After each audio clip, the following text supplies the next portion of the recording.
Hey, what's up everyone? This is Aaron, and I, as promised, have given a name to this whole thing. I've decided to call it the Soul Politic.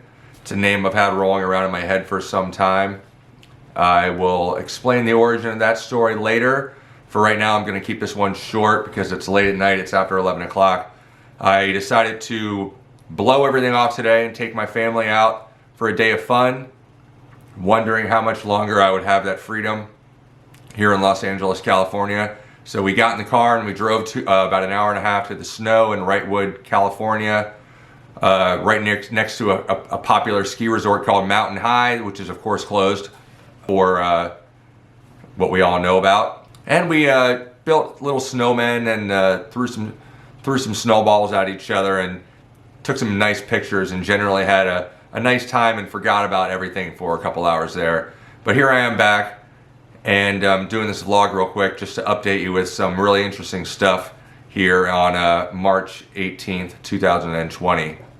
For one thing, this whole thing is hitting a bit too closely. There's a rumor going around, and I have no idea if it has any validity to it or not, that YouTube is sort of, their algorithms are listening for the word, you know what I'm talking about.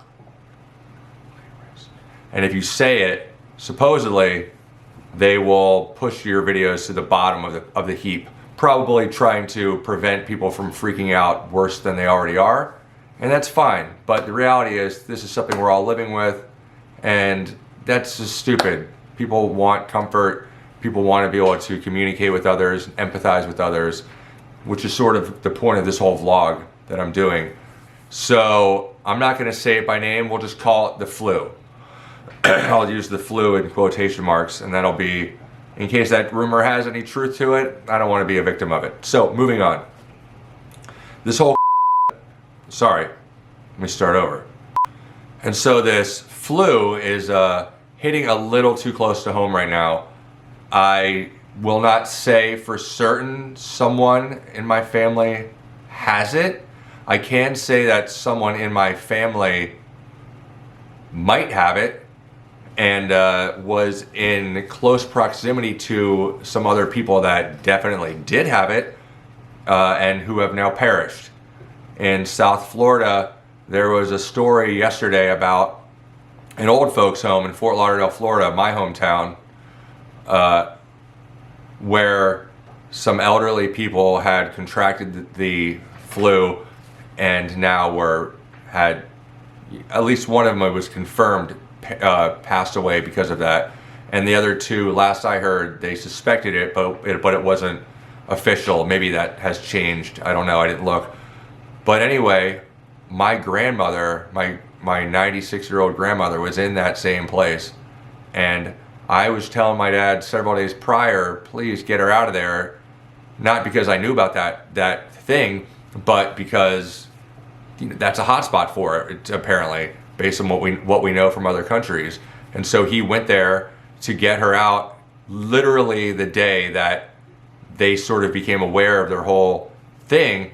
And he went to pick her up for lunch, and when he came back, the National Guard or something like that was outside the premises preventing anyone from going or coming in. And she had two choices: either go back in there and stay in there, or go back home with my dad, which is what they did. So she just left everything in there, and they're staying there now.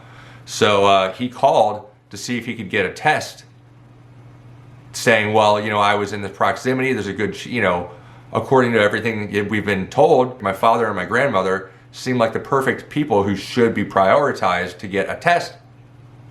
He called up, we waited on the telephone for 45 minutes to get the ultimate answer of, we'll get back to you.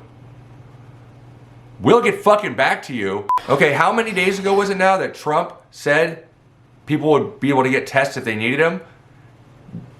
Doesn't that sound like they would maybe be prioritized for that? This is all very concerning. This is a complete and utter disaster moving in slow motion, but it's picking up steam, so it's not going to be slow motion pretty soon if all the reports and the epidemiologists are correct. I'm really hoping it's just my dad's seasonal allergies. My grandmother reports that she feels fine. Nothing. She's 96. She will probably live till 110. She's that kind of person. Me, I feel fine.